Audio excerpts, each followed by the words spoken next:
Proclamação do Evangelho de Jesus Cristo, segundo Mateus. Glória a vós, Senhor.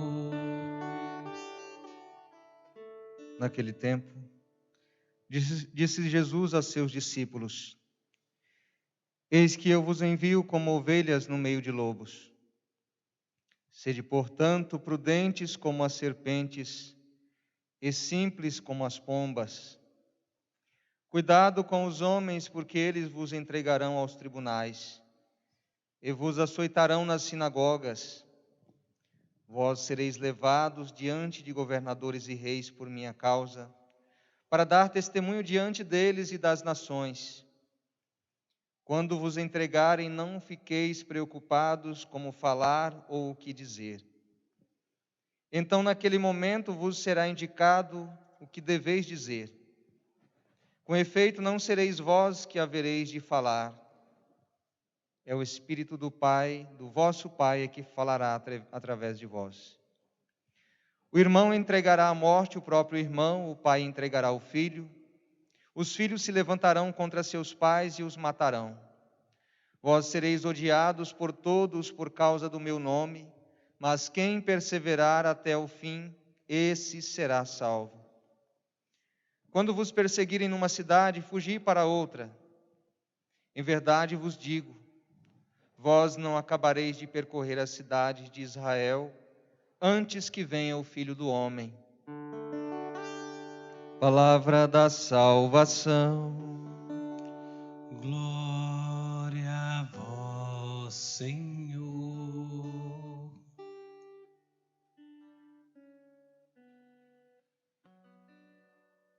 Nós estamos no mês de julho, um mês de férias, mas de Deus não tiramos férias. A palavra de Deus, ela é sempre para nós esse alimento que precisa nos sustentar todos os dias, indistintamente, seja férias ou não.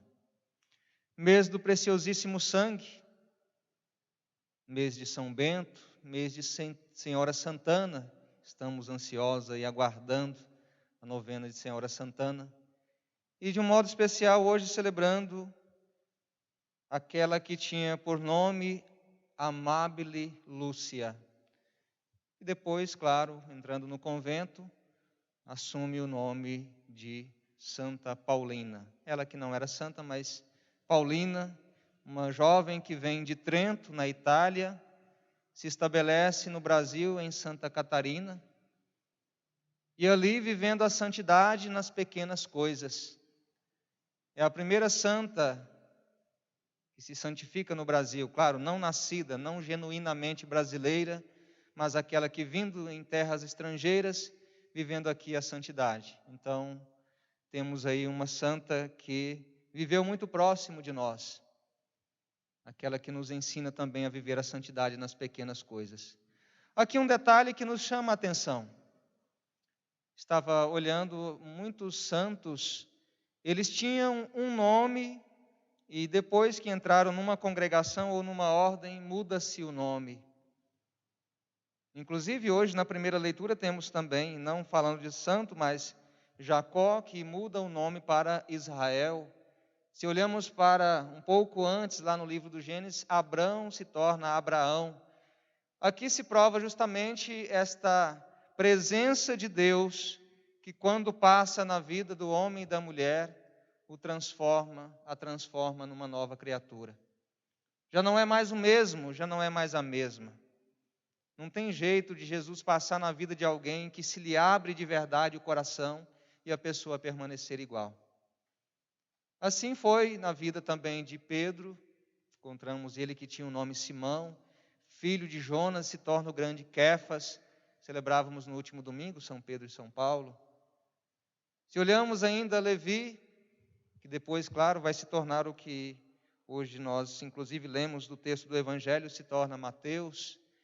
Pensar então isso, Amabile Lúcia deixa o seu próprio nome para viver a vida de Deus, Santa Paulina do coração agonizante de Jesus. Olhar hoje para esta mulher é nos perguntar, e eu? Estou disposto a deixar-me guiar pelo próprio Jesus, a ponto de perder o nome, a ponto de que a minha vida se identifique tanto com a vida de Cristo, que nem mesmo o nome já não é mais conhecido, mas é o outro nome que Cristo quis que assim ela chamasse. Olhar para estes homens e mulheres que viveram bem a santidade é entender o que o Evangelho nos traz hoje. Nós encontramos Jesus que está dando ordens aos discípulos e como se pudesse dizer, eles não vão ter vida fácil. Ao que nós sabemos, Jesus disse em outro momento no Evangelho, não de Mateus, mas de João, eu sou o caminho, a verdade e a vida. Então está dito aí, eu sou a verdade. E Jesus não mente, é sincero mesmo. Como se ele pudesse dizer para eles, vocês não vão ter vida fácil, não vão ter mesmo. Eu vos envio como ovelhas no meio de lobos. Gente, vida fácil para o cristão não tem nesse mundo.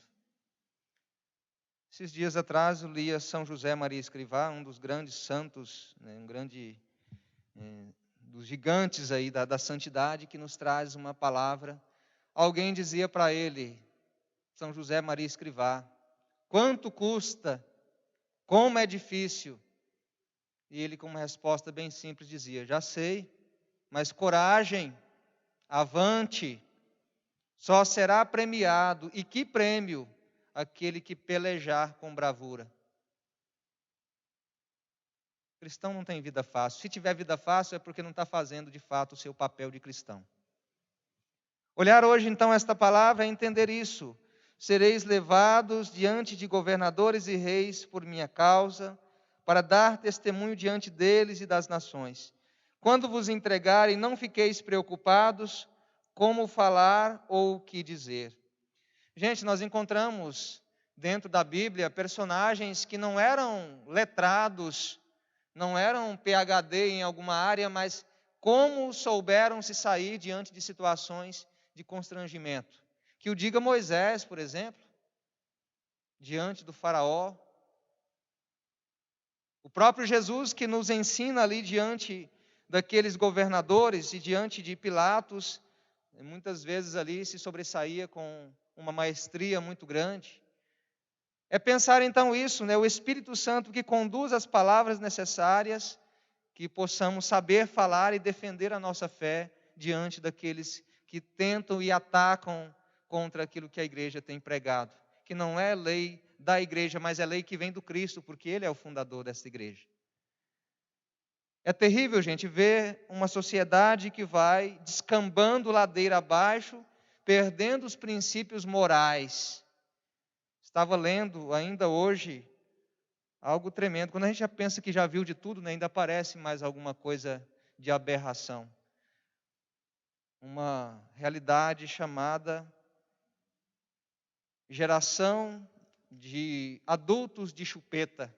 Não sei se você já ouviu falar disso, né?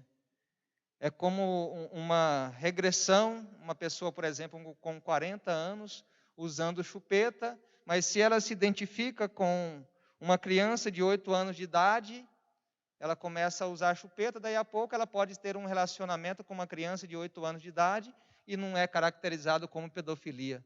Pensa, gente, o flagelo que é isso. É uma expressão age regression, né? Regressão das idades. Então, quando se pensa que ouviu de tudo, aparece mais esta realidade, como dizia Dom Adair, né? Medonha mesmo. Realidade, para não dizer diabólica. É preciso hoje, então, pensar essa palavra. É preciso olhar para o que Jesus disse e, de fato, não tereis vida fácil, não, vai ser complicado. Mas eu estarei com vocês, vós, não sereis vós que havereis de falar. É o Espírito do Pai que em vós falará através de vós. Nós vamos vivendo dias conturbados, dias estranhos, mas nós não podemos perder de onde nós começamos. Onde estão fincadas as nossas raízes.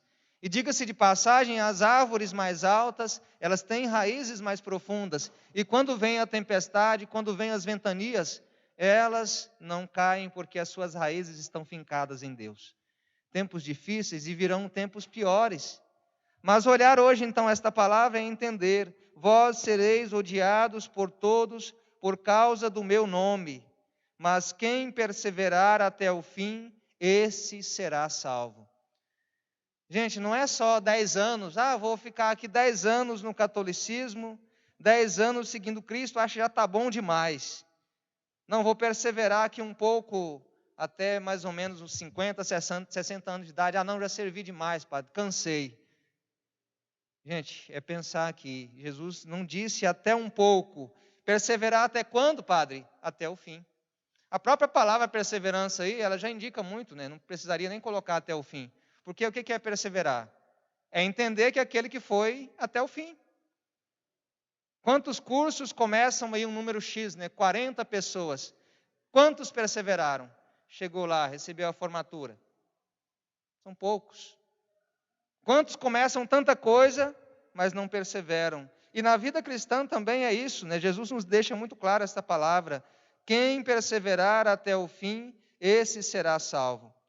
Certa vez eu assistia uma prova de corrida, não me recordo se era nas Olimpíadas, mas aquele homem corria e já estava bem à frente. E não sei o que deu nele, não sei o que das quantas, que faltando poucos metros para chegar a linha de chegada, ele tropeçou e caiu e não conseguiu chegar na linha onde precisava chegar. Então é pensar isso, né? Um cristão, ele não pode tropeçar lá quase na linha de chegada e perder tudo aquilo, jogar tudo por água abaixo, aquilo que foi construído ao longo dos séculos. É preciso então lembrar isso: Senhor, perseverar até o fim. Eu quero a minha salvação, eu quero santidade, eu quero essa experiência do paraíso, quero sim, mas me dê de verdade a perseverança, porque tantos são os que se sucumbem quando vêm as primeiras chuvas, as primeiras tempestades, quando vêm os primeiros ventos, se perdem. É claro, nós temos aqui uma noção que desta pandemia sairá uma igreja mais purificada, e talvez a igreja passará por outras provações ainda, porque nós lemos o Catecismo da Igreja Católica, número, me parece, 1275, ao final dos tempos, a igreja passará por uma grande provação, uma grande tribulação, e poucos perseverarão. Mas aquele que perseverar até o fim será salvo. Então é preciso dizer hoje isso para Deus: Senhor, eu, e dizendo o meu nome, Padre Luvanor, eu quero perseverar até o fim. Padre Antônio Teixeira, que é tão querido de vocês aqui, que tanto tempo trabalhou nessa catedral, ele falava uma frase quando eu trabalhei com ele em Rialma, que eu nunca esqueci, e me identifiquei com aquela frase também. Ele dizia: eu não consigo me ver em outra coisa que não seja ser padre. Isso se chama perseverança. É o casal que persevera até o fim. Como é bonito, gente. Certa vez celebrei bodas de vinho, um casal, 70 anos de casados. 70 anos, uma vida. Ele com 89 e ela com 98. 70 anos de casado, que bênção, que beleza. Perseverar. É fácil? Talvez a gente pode olhar para uma pessoa ou outra e dizer: fácil? Não é. Quanto custa, mas adiante. Quem vai ganhar esse prêmio? E que prêmio? Aquele que pelejar com bravura. Não tem vida fácil, não, gente. A gente precisa deixar de ser um tanto poético. Claro, a poesia ela cabe em outros momentos, mas para a palavra de Deus e para a vida concreta, prática mesmo, é pensar isso. Tem dificuldade, mas para que a vida não se torne mais difícil, eu vou treinar para ela. Eu vou treinar na oração, na adoração, na reza do Santo Terço, na oração pessoal, caminhar dia após dia, todo dia, cada dia, perseverando, caindo, levantando, até o dia que Deus vai nos olhar e dizer: eu quero te levantar definitivamente. Aí sim, a experiência do paraíso, a experiência do céu, e lá descansar eternamente no Deus que nos criou, nos ama e nos conduz a esta busca pela santidade. Que Deus nos ajude, que esta palavra nos aumente a fé e nos faça entender que não é só por um pouco de tempo. Perseverar, perseverar, perseverar até o fim. Esse será salvo. Que Deus nos ajude a perseverar. Amém. a não ficar pelo meio do caminho. Assim seja. Amém. Amém.